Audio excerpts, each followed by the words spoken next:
दर्शकबिन कुलमान घिसिङ फेरि राष्ट्रिय स्वतन्त्र पार्टीमा मिल्ने अन्तिम तयारी भइसकेपछि यो निर्णायक वार्ताको लागि तपाईँहरू कुलमान घिसिङ भएको ठाउँ जाँदै हुनुहुन्छ, सभापति गइसक्नुभयो।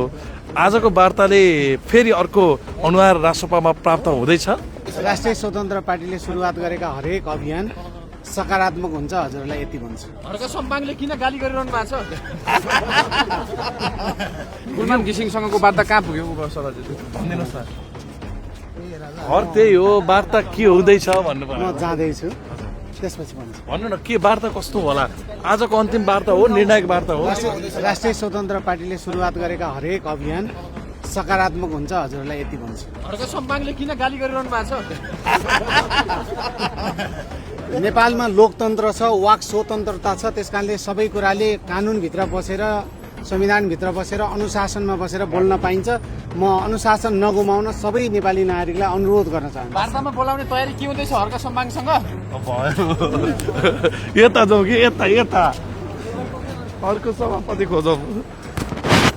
साथीहरू, दर्शकबिन राष्ट्रिय स्वतन्त्र पार्टीका उपसभापति स्वर्णिम वाग्ले आउँदै हुनुहुन्छ। भर्खरै डिपी अर्याल यहाँबाट बाहिर निस्किसक्नु भएको छ। तपाईँले सुनिसक्नुभयो कि अब कुलमान घिसिङसँगको निर्णायक वार्ता अगाडि बढिसकेको छ र यो निर्णायक वार्ताले केही न केही निचोड लिनेछ। राष्ट्रिय स्वतन्त्र पार्टीले आज फेरि अर्को निर्णय गर्नेछ। आज कुलमान घिसिङ पार्टीमा आउने या नआउने, यदि उहाँ आज पनि यो वार्ताबाट सफल नभएमा राष्ट्रिय स्वतन्त्र पार्टीले अर्को वार्ताका लागि तय गर्दैन।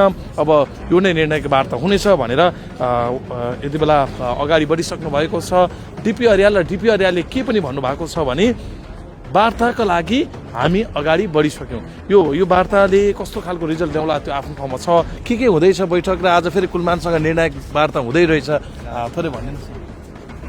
होइन, यो राजनीतिक ध्रुवीकरणले तीव्रता पाइराखेको छ। अब अहिले यही प्रक्रिया पनि अगाडि बढिरहेको छ। अहिले नै मैले तपाईँलाई भन्न सक्ने अवस्था छैन। एकछिनपछि हामी फर्केर आइसकेपछि चाहिँ तपाईँहरूले त्यसको स्पष्ट जानकारी प्राप्त गर्नुहुन्छ।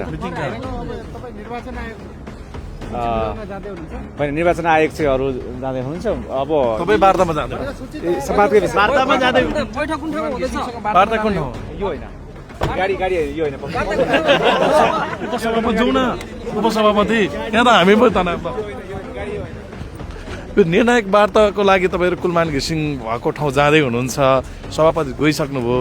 आजको वार्ताले फेरि अर्को अनुहार राष्ट्रसभामा प्राप्त हुँदैछ। उपसभापतिज्यू, थोरै भनिदिनुहोस् न, जवाफ त सुन्नु पऱ्यो नि हजुरको। होइन, हुनसक्छ आज केही पोजिटिभ रिजल्ट आउन सक्छ। गाडीको